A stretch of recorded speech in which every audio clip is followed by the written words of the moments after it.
Welcome, ladies and gentlemen, to another edition of the broadcast. I'm your host, Josh Reeves. It is Monday, September the 30th, 2019, and I'm back here with you for another week of shows. Back in the saddle yet again to discuss all the usual crazy, wild news and info and all the latest happenings. So glad to be here with you and rip roaring ready to go to get into it all for you here tonight. So thanks for joining me. Thanks for your continued support of the broadcast and my work and everything that I do. We just had our, I really consider the celebration, this is the last day, but this month has been our 12-year anniversary celebration. So thank you to everybody who's sent along their messages and well wishes and everything. I really appreciate it and appreciate all you guys out there. All you guys that have been here. We've got some people that have been listening almost since the beginning that are still listening. So it's always good to hear from those people. And believe it or not, we've got people that have been listening from the very beginning. And that's awesome. So, and it's quite a, it's a two-way street. I really do see it as a two-way street. Of course, it's a testament to my, my stubbornness, really. That's really what it is more than anything else. You want to be honest about it. My refusal to give up, my dedication to the work. But that's only half the street. It's a two-way street. And the other is with your continued support and your contributions. And I could not do this and would not have made it this far, 12 years, without all of you who have contributed, do contribute, and are going to contribute. So it's a two-way street. Thank you. And if everybody contributes, that just enables me to be able to do more, to be able to have my energy focused on the work itself, on the research itself, on doing the shows, on making the films. And it doesn't stretch my energy out and stretch me thin and get me like it often does. That's the biggest thing. Like I said before, the biggest detriment is just the fundraising stuff. But it'll get better. It'll get better. It's peaks and valleys. It's the one thing you got to realize about doing this. It's peaks and valleys. But this is our fundraising week. And, honestly, we don't have that much farther to go. So if everybody contributes and pitches in and helps us reach 100%, we're going to be in good shape. Thank you to everybody who has contributed so far. You guys are amazing. Thank you very much. And now it's just time for everybody else who hasn't contributed yet to pitch in. I mean, if something like 7 or 8 people, I think last time I checked, something like 7 or 8 people put in $100 each. Out of all the thousands of people that listen to these shows, we'll be good to go. So that's good news. Everybody get your contributions in. Also, this is the last day to, I think you might have until midnight tomorrow night. I forget how I said it. I either said it into night at midnight or tomorrow at midnight. I can't remember. One or the other. Regardless, you have about 24 hours left. If you have not gotten yourself the complete download collection box set from the download shop, which is all my work, all my films, all the audiobooks, everything that's available on the download store in one, it gets you buy it, it gets emailed to you, and you get a whole bunch of links for the individual items. And then you can download them when you want. It's $175 usual price. That's already $100, like about $100 off if you bought everything individually out of the download shop. That's the regular price. But for the next 24 hours, we've had this deal going. I can't believe not one single person this month has gotten this deal. Are you insane? I said we're going to get better than this. $120 for all of my work, including the 9-hour plus Mystery Hollywood series, which still not enough of you have seen, man. We just looking at the sales of that. That's some of the most unbelievable stuff I've ever uncovered in that series, the Mystery Hollywood series. If you haven't seen that, man, you're missing out. Especially if you've seen my other stuff. You got to see that. But yeah, $120 until tomorrow, man. You can get the complete download collection box set. It's on sale. It's not going to be that price ever again. It's going back up to regular price. So if you want to get all my work, if you've been waiting on getting my work, now is your time. Now's your chance, and that supports our quest to cover the operating cost stuff as well, and allows me to be able to afford to feed myself and my cat. So definitely check that out. But yeah, if everybody pitches in just something, is everybody not? Some people not pitching in anything is the biggest detriment. You know, we need people coming in at all levels. You know, the big levels, the medium levels, the small levels. As long as we get everybody coming in at all those different levels, we'll be fine. And I'm also happy to tell you that we're going to have some more help. Well, to be honest with you, this is kind of a formality. This guy's been already donating, contributing to my work for a while. And so this newest thing I'm about to tell you about, it's kind of a formality, to be honest with you. This has been coming for a while, I think. My friend John, he has a website called fixyourgut.com. And I'll have a proper commercial and stuff made up this week. But he has a website called fixyourgut.com. And I'm going to be promoting his work and bringing him on as a sponsor for the show, which, like I said before, you know, I don't usually have sponsors, but John's a friend, and this is mutually beneficial for me and for him.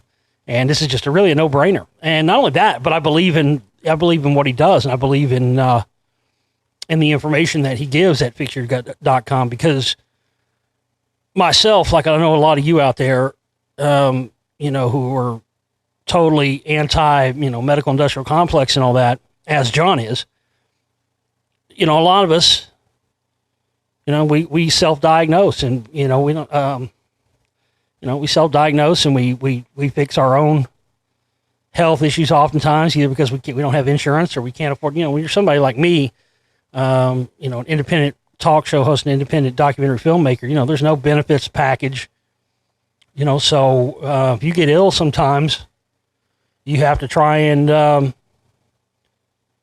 fix it yourself. And John is somebody who I've consulted with and talked to, and even if you are one of those, even if you are one of those people and you think maybe, you know, you don't need any help, the great thing about John is that if you give him all your information to let him know, you know, what you're trying to fix and what you've been using to try and fix that, what supplements you've been using, et cetera, he's really great at letting you know if you're on the right track or not. You know what I'm saying? I mean, for me, he's been able to tell me, you know, I said, okay, I've got, especially when I had the Bell's palsy stuff, and it came back and stuff, and he asked me what I was using, what I was doing, and then I told him some stuff that I was using, and that actually gave him some. He was like, oh, you know, he learned from it too. So that's the awesome thing. You know, he can let you know if you're on the right track. Okay, you got this, you're doing this. Have you tried this? And then, okay, well, keep doing what you've been doing, but try this in addition to that. He'll do something like that, and then you try that in addition to what you're already doing. Next thing you know, you're feeling better again. He concentrates, his focus is mostly, it's fixyourgut.com, so it's mostly on gut health and that kind of stuff. You know, if you've got acid reflux, bloating, you know, IBD, that kind of stuff. I mean, this, you know, you know, at least now the choices are a little bit better. It's a little bit easier, depending on where you live, to find, you know, better quality food and organic stuff than it used to be. But still, you know, there's so much, everything is just, it's so many toxins in it. And I think most of us, myself included, really, up until recent times, have really kind of been ignorant as to how much the, you know, the digestive tract, the intestinal tract, has to do with other things you wouldn't even think are related to it, like a sinus infection or something. Or that's just one example, you know. But there are things like that, a lot of them actually, where you're like, wow, what the fuck does that have to do with my guts? What the fuck does that have to do with my intestine? I'm talking about a head cold. No, it's there's a term for that. There's a medical term for that. I forget what they call it, but basically, you know, it's a causality type thing where you have one thing and we have no idea how much that affects our overall health. So John's really good at that specific thing, but and I don't know if he wants me to say this or not. I'm totally going, off script. This is my own input, but I think he's selling himself a little bit short. John happens to know about a whole bunch of different. Yes, his focus is on the gut and how if you work on that specifically, and you start taking steps to change things, it can actually fix things completely unrelated. You wouldn't think we're even related to gut health. So even if your issue doesn't have anything specifically to do with that, hit him up and check him out anyway, because I've talked to him about other stuff that doesn't necessarily have to do health stuff, doesn't necessarily have to do with the gut, and he knows a lot about it. So if you go to his website, fixyourgut.com, here's what this is just my personal thing. I mean, he's got something like, I don't know, 200, over 200. He's got a shit ton of free information on his website. I mean, you don't even have to even go there and spend any money to get info and find stuff that's going to be beneficial for you. That's the whole thing. I mean, he's got all kinds of stuff. And what I personally would suggest you do, well, he's got a book too. He's got the book, Fix Your Gut, which is really good. I highly suggest you get that. And he's also got health coaching, where for a fee, you can actually get a one-on-one coaching session with John. To me, he should only, this is just my personal opinion. I'm just throwing my own fucking opinions in here. It's not necessarily John's opinion, but for me, in my opinion, that's the way to go. I mean, he's got all kinds of free stuff. He's got all kinds of great information he's putting out for free to try and help you and help you learn about how to change it. Because honestly, like I said, I myself was really ignorant about a lot of this stuff until the past couple of years. But the health coaching, if you go to his website, fixyourgut.com, he's got health coaching, and for a fee, you can pay and get a one-on-one session with him. And then you can tell him, okay, this is what I'm suffering from. This is what I've tried to do. And if you haven't tried to do anything, you just need information, he's going to tell you what you can get, and how you can do this on your own and fix this on your own without having to rely on the medical industrial complex for your well-being. And I don't know anything that's a better goal than that, really. So we'll have a proper commercial and everything made up for him. But anyway, fixyourgut.com. Go check him out and hit him up if you're having any of those issues. And even if it's not related to that, you want to hit him up because he knows a lot and he's a great researcher. And it's something that I've benefited from in talking to him and telling him what I was doing, what I was suffering from. Having him tell me, yay or nay, either you're on the right track, which I was, that he suggested some other things too as well. So like I said, I'm really happy to be able to have John come on and support the broadcast. He's already been supporting the broadcast for a while anyway, so this is just kind of it's kind of like a formality thing. But I've always, we've had a few sponsors through the years. Most of them have been crap. This is actually something I can get behind, and it's a friend of mine. It's not some fucking faceless corporation or somebody I got to worry about, telling me what I can or can't talk about either. So definitely check them out. Fixyourgut.com. It's definitely worth it. And again, even if you don't spend a dime, you can still go to his website and find things that are going to help you out. So check him out. What else?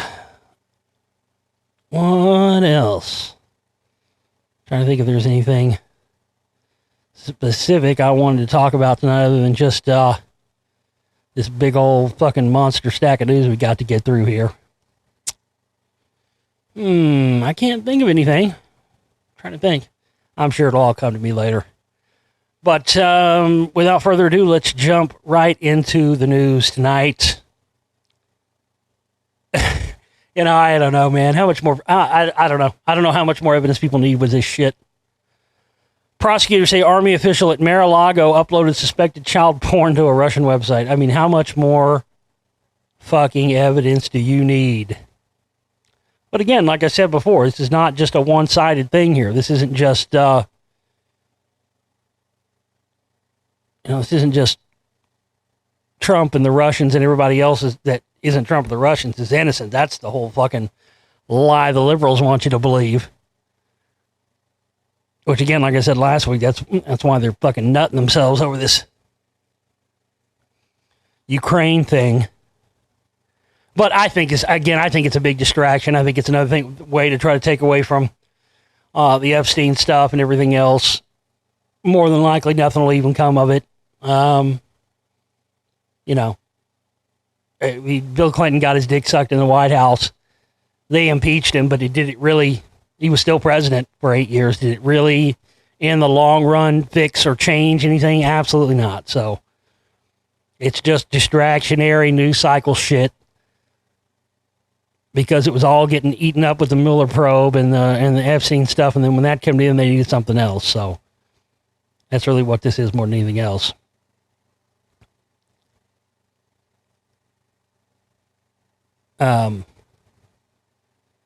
Excuse me here. I got to get this article back up. A military official formerly in charge of all White House communications. Listen to this. A military official formerly in charge of all White House communications for the U.S. Army at Mar-a-Lago. Why is I understand you have Secret Service and stuff. Why is the U.S. Army set up in Mar-a-Lago? That's interesting in and of itself. Was sentenced to 3 years of probation on Friday after he made false statements to a federal agent during a child pornography investigation. See, this all started back, I've talked about how it wasn't a coincidence they nabbed R. Kelly and Epstein right around the same time. See, this is all blowback. People got to go back to remember what happened at the beginning of this year. Remember the beginning of this year? People can't remember what happened 2 months ago, a month ago, much less what happened at the beginning of this year. But in case you don't remember, back at the beginning of this year, in February, right after the Super Bowl, remember that? Robert Kraft, the owner of the New England Patriots, Mr. Asian Rub and Tug himself, big buddies with Trump. I believe that was some sort of targeted thing from the left, 100%. And that this is another, that was payback, them going after Epstein, all this stuff, this has happened since then. Listen, these guys, left or right, it doesn't matter. And as far as the two different Russian mafia factions as well, the ones that is left-leaning, the one that's right-leaning, these guys are all into human sex trafficking. Again, I've told you that. All these guys are in the same business. One just wants to put the other one out so they can be higher up. Richard Cicerella, a non-commissioned officer who told federal agents he was in charge of communications at President Donald Trump's Palm Beach resort, became a target of an investigation after he uploaded photos of a young girl to a seedy Russian website between 2017 and 2018. It's just mind-blowing. Cicerella used the name Rich25N to upload suspicious photographs and folders to the website imgsrc.ru between November 2017. And it just blows my mind that if this started happening in November 2017, he'd officially been the president for exactly a year at that point. Well, these motherfuckers didn't waste no time, did they? You're telling me within a year of him, he's got the army at Mar-a-Lago and the guy is uploading child porn to a Russian website, and we're just supposed to think this doesn't have anything to do with any of this other stuff? This is some isolated incident? What?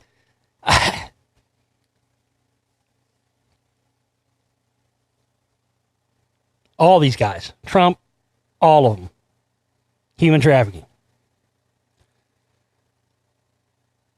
One of Trump's biggest defenders in the House is caught in a Jerry Sandusky-style scandal at Ohio State. Oh, snap. Here's another one. Again, file this one under how much more evidence do you need? Representative Jim Jordan, one of Trump's biggest defenders, who was trying to undermine the Russia investigation in the House.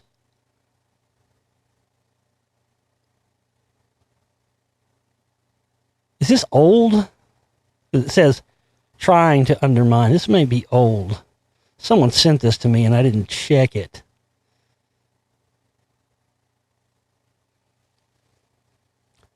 Anyway, regardless.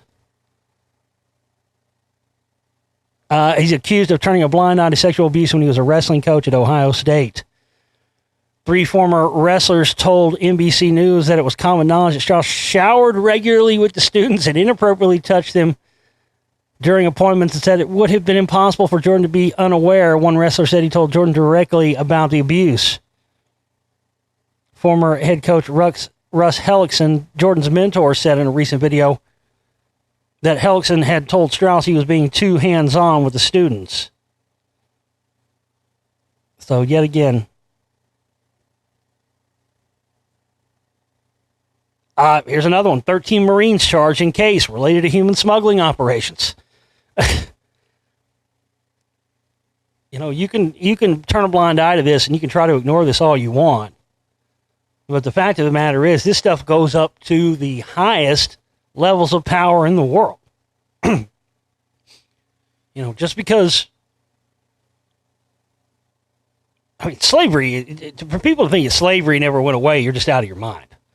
13 Marines have been formally charged with involvement in human smuggling operations, the U.S. Marine Corps announced Friday. The Marines will face military court proceedings for alleged violations of the Uniform Code of Military Justice, including failure to obey an order, drunkenness, larceny, perjury, and transporting or conspiring to transport undocumented immigrants. The Army is uploading child porn at Mar-a-Lago, and the Marines are smuggling humans illegally. But yet we're supposed to support the troops, salute the flag, and love America. We're a corrupt cesspit. I mean, we're as bad, if not worse, than any of the alleged enemies this country's ever gone to war with. And it ain't going to stop, and it ain't going to change no matter who you got in there, left or right. Mystery towers going up all over Cincinnati area. Homeowners worry about possible health effects. Oh, this is update. We now know who's behind many of these mysterious towers. A Verizon spokesman, David Weissman, confirms that the small black tubular towers are new small cellular Verizon towers installed to ease network congestion and help with video streaming in areas with weaker service. He says they are currently broadcast 4G LTE but can be converted to 5G in the future. Meantime, Sprint confirms to us that it has built the giant space heater tower in Cleves to help. What's they call it? A space heater to help with the service along the Ohio River. The reason I say that is because I think that's a double entendre. They're probably calling it a space heater because it probably looks like a space heater like you'd have in your house. But anybody that knows anything about these Gwyn towers, ground wave emergency network, and these microwave towers and cell phone, I mean, a lot of these towers double as ionospheric heaters, like HARP. They're like miniature ionospheric heaters. That's how they're able to do weather modification and over-the-horizon radar stuff.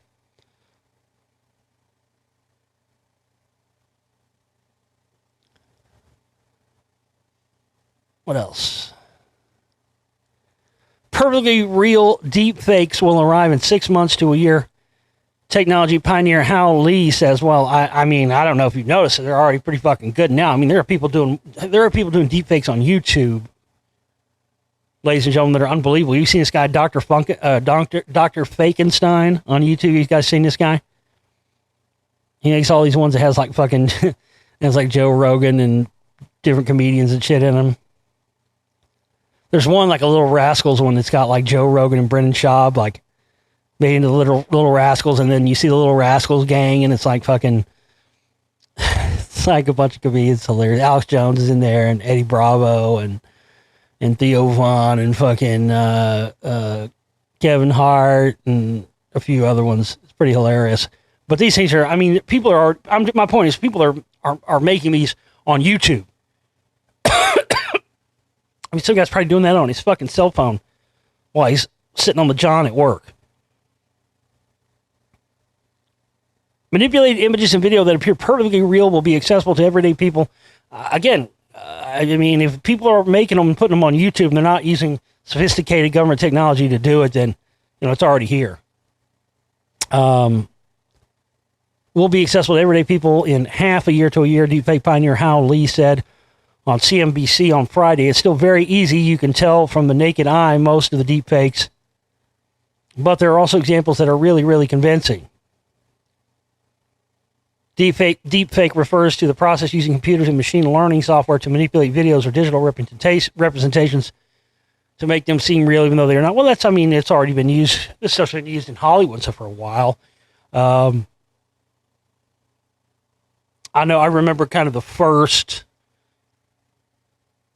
There may have been ones before this, but I think one of the best and most convincing examples of this was back in, 2010? It's been almost 10 years. It's 9 years. What was it called? Tron Legacy, what was it called? This is the second Tron movie, the Tron sequel with Jeff Bridges. And they,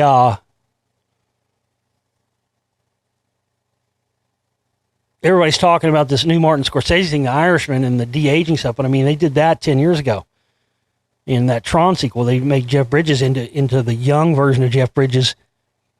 And it looks convincing. But this is even beyond that. Now, with the stuff like they're doing in Martin Scorsese, The Irishman, with the de-aging technology, where they de-age him and then show him at different ages, all the way from a younger man all the way into an old man. But that's Hollywood. We're talking about some fucking Yahoo on fucking YouTube already has this stuff. And it's unbelievable.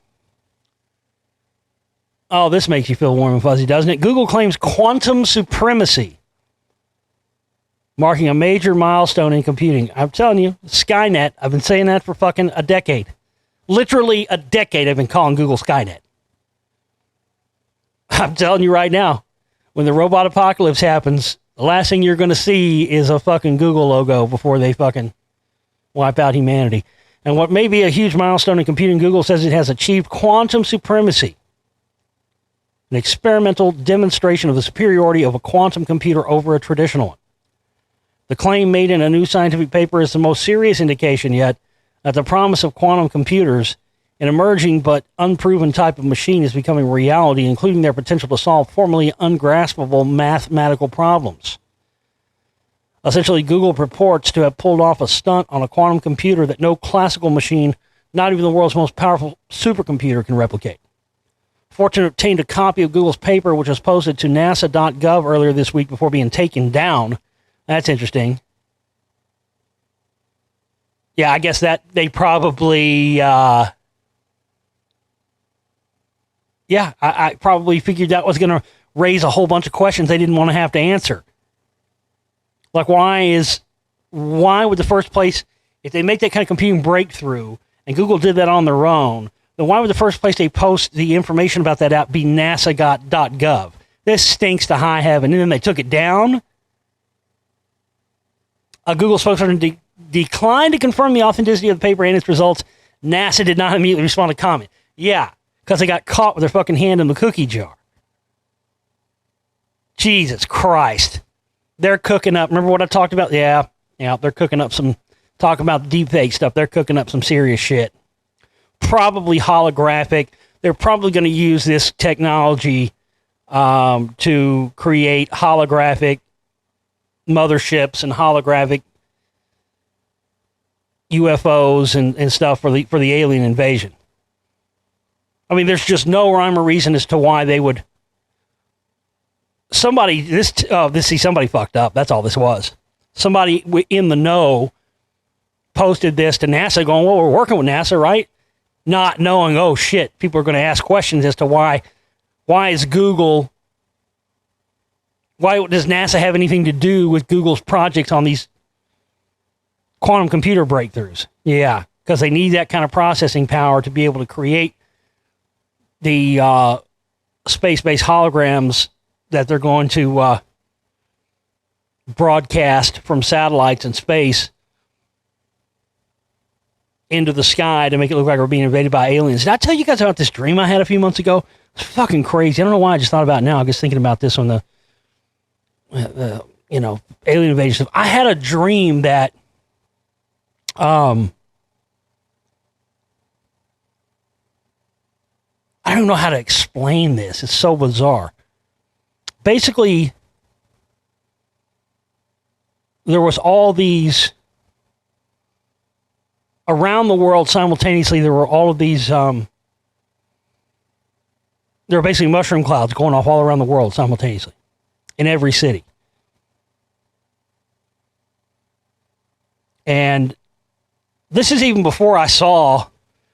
This is like 3 or 4 months before I even saw that new Spider-Man movie, Far From Home, where Jake Gyllenhaal's character Mysterio uses essentially holographic and deepfake technology and uses drones and stuff to project images of these monsters and stuff invading, and then, comes in like he's the hero, but it's all just holograms of smoke and mirrors. But I had this dream that these mushroom clouds, everybody thought the world was, we were into nuclear war. People were running. They would see it would happen, and I remember seeing one, but somebody was like, no, it's fake. And we're like, what? Like, yeah, I just heard it's fake. One went off in France and people were just standing there. It's like holograms or something. And then there was like the Death Star appeared, where it looked like the Death Star was outside of our atmosphere, and that went away. And basically, that's what it was. There were aliens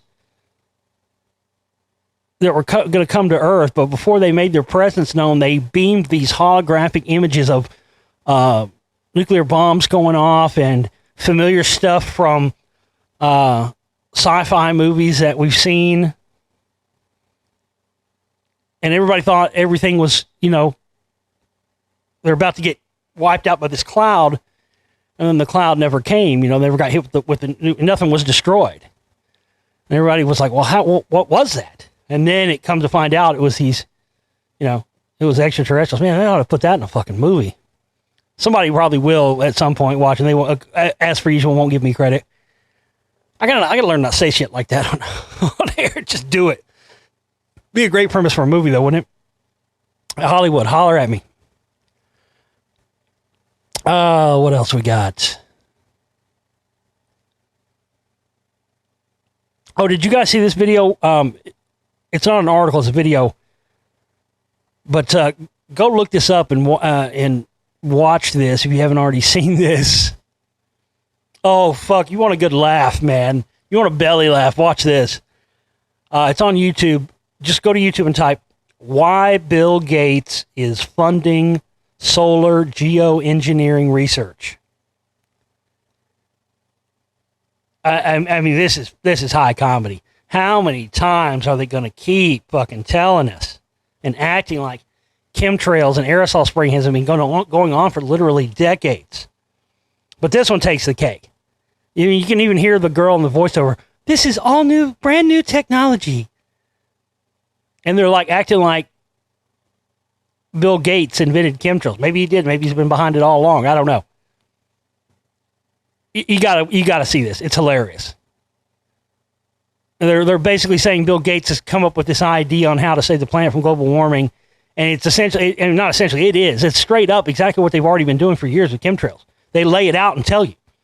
And this is the stuff that we were talking about 10, 15 years ago, and people were saying we were out of our minds. Now they're admitting that saying that they could do it, and it's all new technology that Bill Gates came up with on his own. I mean, this is just absolutely incredible. Absolutely incredible.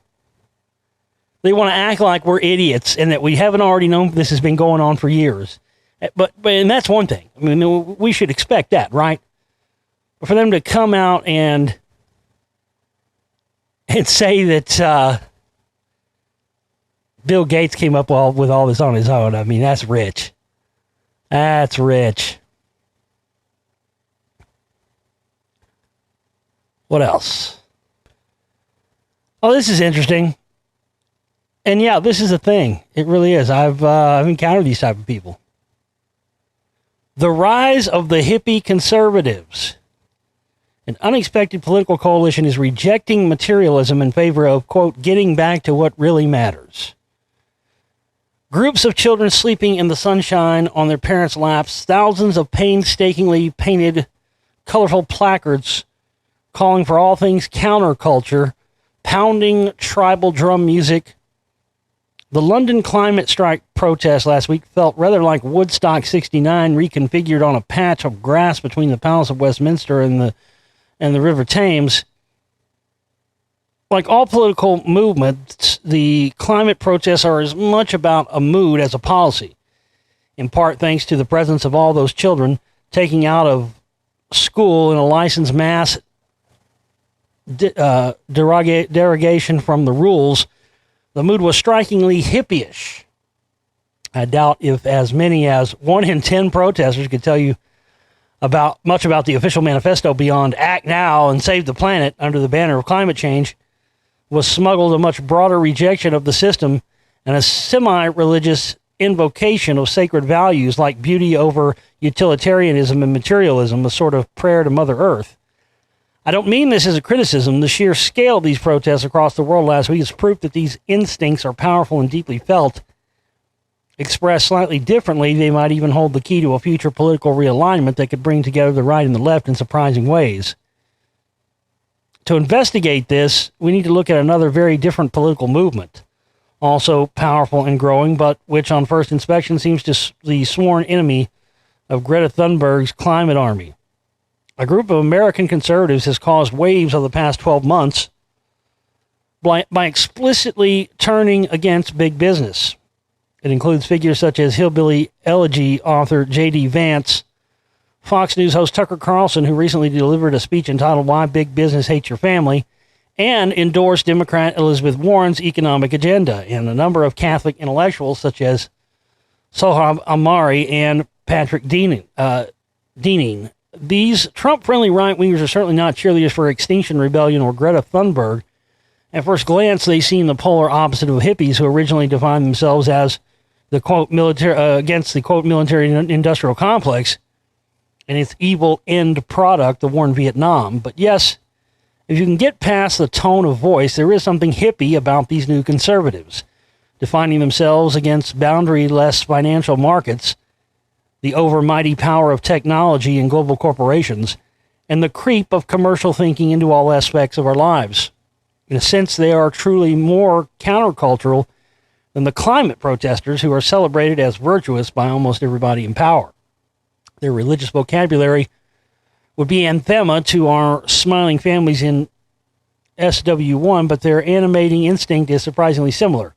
In distinction to the establishment centrists of their respective parties, both groups feel that the current system of global capitalism and the values behind it are in some fundamental way misguided, unholy, and inimical to human flourishing. That's quite a major point of agreement. Both groups hope for a simpler, more beautiful world, a reduction in scale and a rejection of pure materialism in favor of, quote, getting back to what really matters.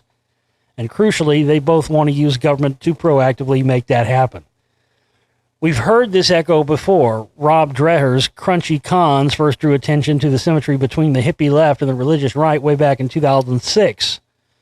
More recent writers such as Matthew Crawford have charted a middle course between these two poles, offering an existential critique of liberalism that avoids the off-putting vocabulary of either side. Even Roger Scruton, by no means a market fundamentalist and an author of the book Conservatism and the Environment, comes close to striking this note. Take Sir Roger's campaign for a return of beauty in architecture. What is it but a genteel version of hippie conservatism? In an essay published in the Times this week, Scruton called for a return to community-led building practices and local architectural materials that reflect, quote, the indigenous life and landscape where they are developed. Compare the Climate Strike Manifesto, which calls for, quote, non-corporate community-led climate solutions that recognize the traditional knowledge, practices, wisdom, and resilience of indigenous people and local communities. Hippie conservatives. At Friday's protest, Jeremy Corbyn was inevitably invited to speak, and the crowds chanted various versions of Boris, Boris, and out, out, out. Clearly, this self-identifies as a protest of the left, but the spiritual mood was a total mismatch for Corbyn's retro brand of socialism. It's interesting stuff. This goes on and on. I'm not going to read the rest, but you get the gist.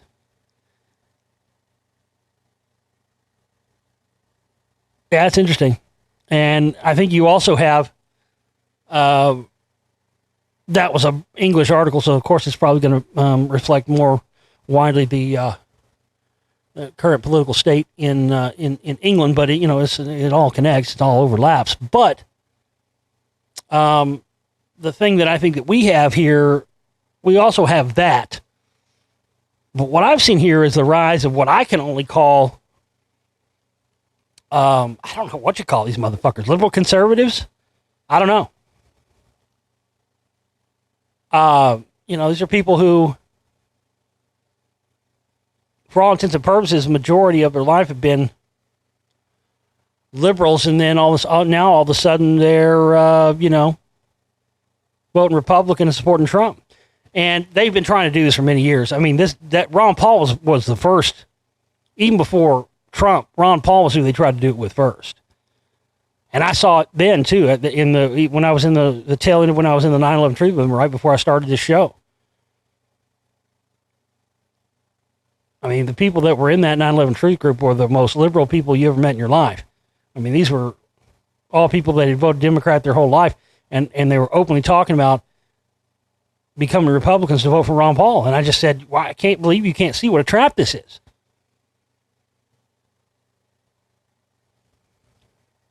And of course, they told me I didn't know what I was talking about. Well, where are they? They're certainly not making films and have been doing a radio show for 12 years. None of them.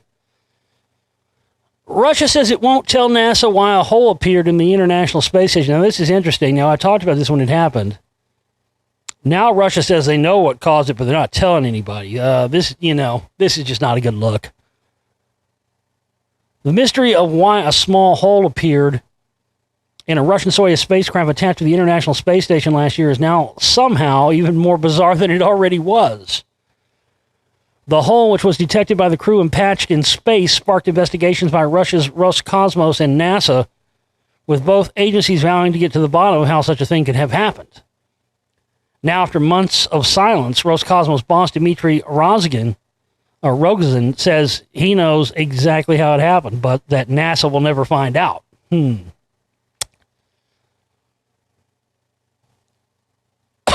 That's pretty fucked up, isn't it?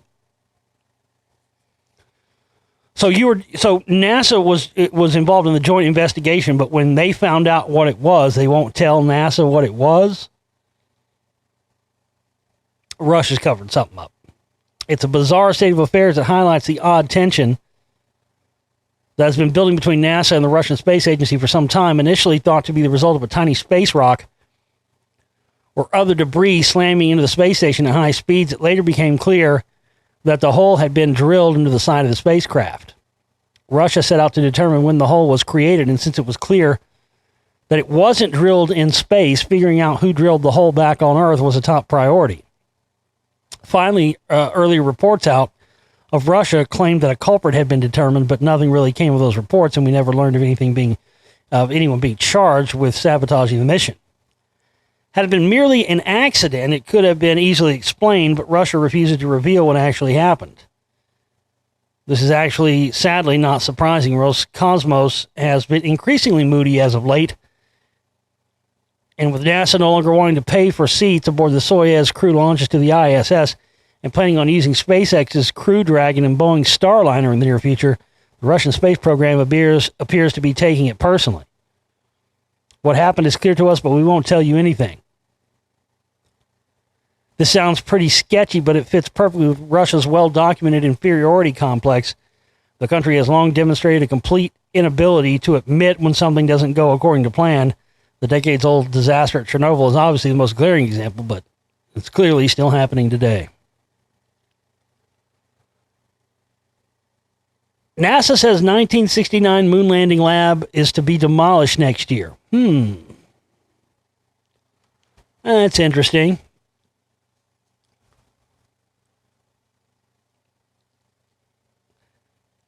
It's funny how now that more people have woken up to the whole moon hoax thing, it's funny that they're now they real recently have been slowly and quietly trying to cover their tracks. They're trying to get rid of anything that was around when it happened.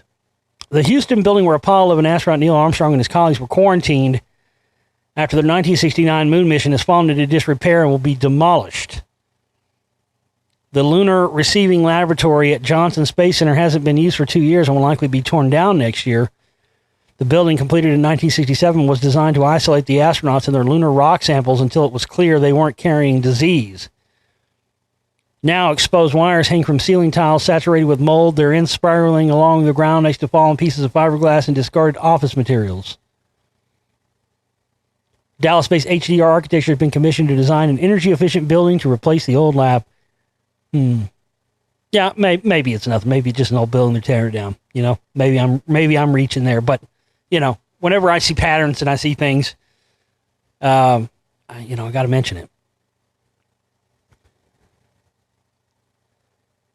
Brain chip created for U.S. soldiers to take out enemies with their minds.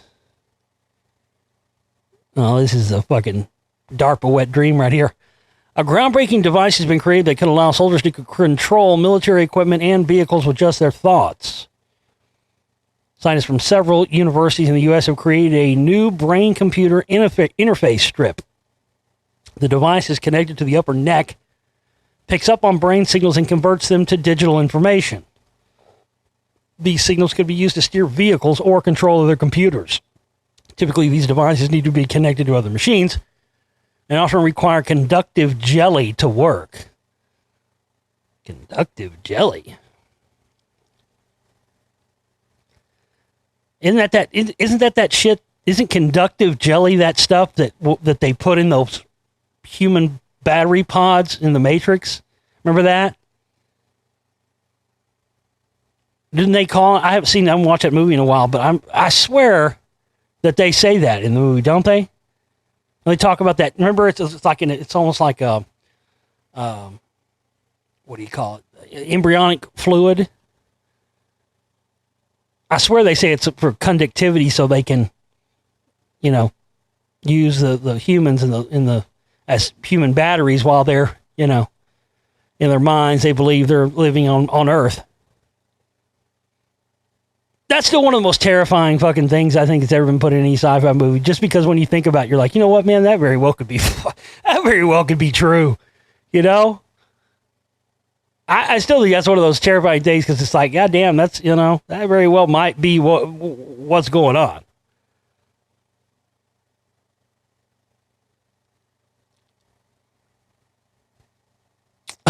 This is hilarious. Again, just like the two articles we discussed at the beginning of the show. Oh, fucking A, man, how much more evidence do you need? Royal whitewash. Prince Andrew's role in Jeffrey Epstein pedo scandal is being covered up by the FBI, claims ex-top cop who says he has hours of damning CCTV footage.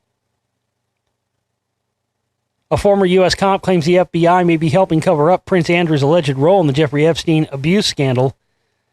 John Mark Dugan, who fled to Moscow.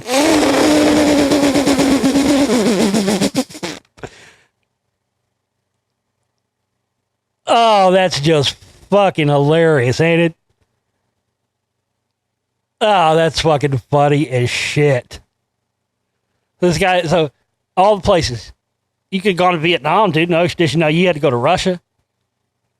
Again, we're just supposed to think this is no, there's no coincidence. Nah, there's no connection there. That's just coincidence. Oh, we'll keep you safe. Don't worry. fled to Moscow following a raid by the feds on his home. He says he has hundreds of hours of footage from the billionaire pedo's Florida mansion. MI6 sources fear Dugin, who is also a former U.S. Marine, may have passed compromising information about the Duke of York to the Kremlin. However, the 42-year-old has told the Times it was ridiculous to suggest he would hand over any information to the Russian authorities. Well, it's ridiculous for anybody to assume that there isn't a chance you might do that. If of all the places in the world you go is fucking Russia. Give me a break. Of course, we know what happened here. They gave him asylum there, protect him, and in exchange, he gave them the videos.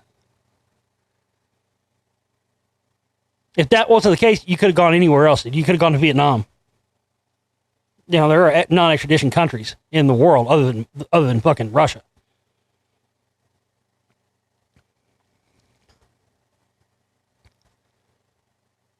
I'm sure we'll never hear anything about this. Well, actually, we'll probably hear that the person that came up with this probably will decide a week from now they don't no longer want to live and commit suicide.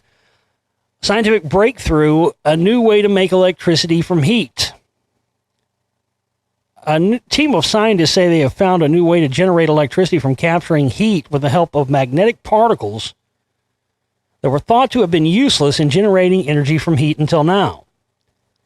The discovery, which upends the conventional wisdom and understanding of some magnetic properties, could lead to the creation of more efficient ways of using heat for electricity generation, according to the international team of scientists from Ohio State University, North Carolina State University, Oak Ridge National Laboratory, and the Chinese Academy of Sciences.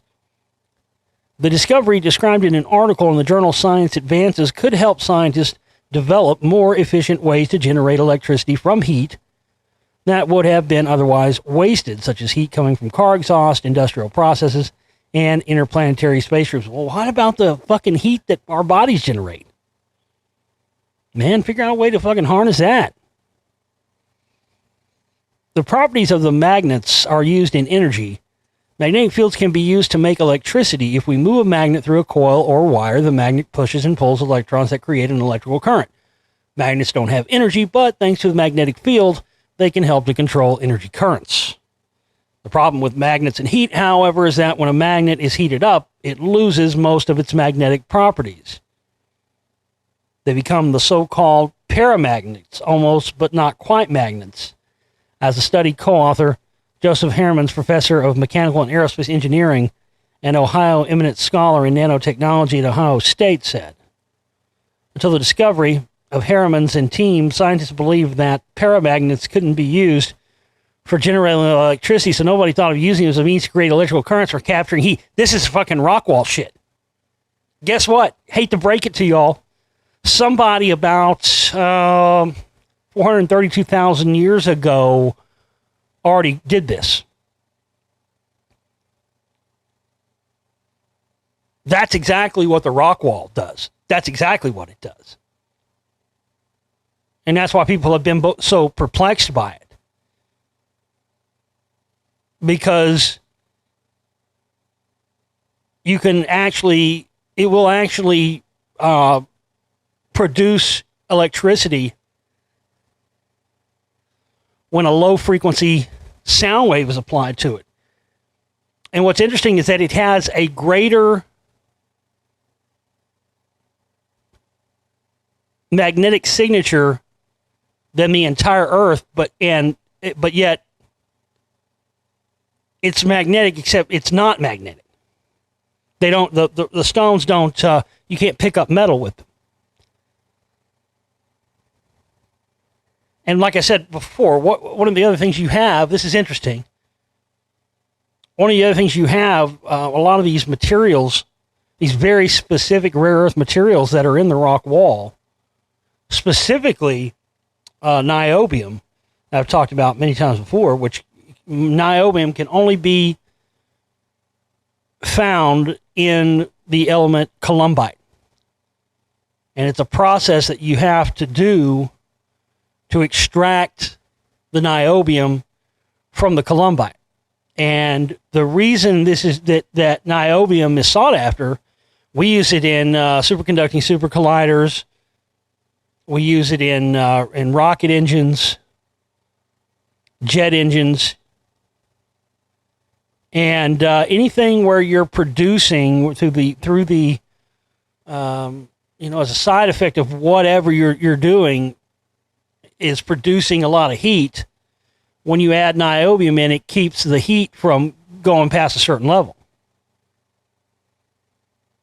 And, like I said, I've already known for a long time that just one of the uses of the rock wall was was a massive electricity generator, basically a free energy device is basically what it is. It can basically produce electricity, what's the word I'm looking for? I can't remember. Basically, to infinity. So fascinating they would finally discover this now, but as many other things, people have discovered this long ago. Even the world's most advanced cities aren't ready for the disruptions of artificial intelligence. Which major city is well prepared for the challenges that will be brought about by artificial intelligence? According to one recent report, the answer is simple: none. AI refers to programming that can mimic human behaviors such as speaking, learning, and carrying out tasks. It's flourishing fast across the world and being used in applications ranging from facial recognition to autonomous driving. However, along with the many possibilities of AI, risks from its capacity to replace human workers or from unethical uses of the technology have also become more obvious. The Global Cities AI Disruption Index, published by research outfit Oliver Wyman Forum, aims to look at how 105 major cities are preparing for the AI era. The report was conducted based on interviews with stakeholders such as government officials and academics, a survey of 9,000 residents in 21 of those cities, as well as an analysis of public, social, and economic data on the cities examined. Overall, the report measures readiness using 4 broad perimeters: a city's understanding of AI-related risks and its corresponding plans, its ability to carry out those plans, the asset base it can rely on, and the direction the city is taking. Singapore, Stockholm, London, and Shenzhen rank first in each of these 4 categories, respectively, but not a single city ranks in the top 20 among all 4 categories, and none appear in the top 10 across more than 2 categories. This means no city is close to being ready for the challenges ahead. Sure, some are better prepared than others, but all cities will need to continue to make substantial improvements to fully prepare for the impacts of next generation technology. I think this is a fucking fluffy way of them saying, y'all are going to have to get ready to spend. Listen, it's going to get bad. I think it's already bad, but it's going to get way worse. I mean, did you know that there's people that are already selling like masks and shit that you wear out in public so that like the fucking AI scanners and the fucking facial recognition shit can't recognize you? It's hilarious. That's going to get even worse.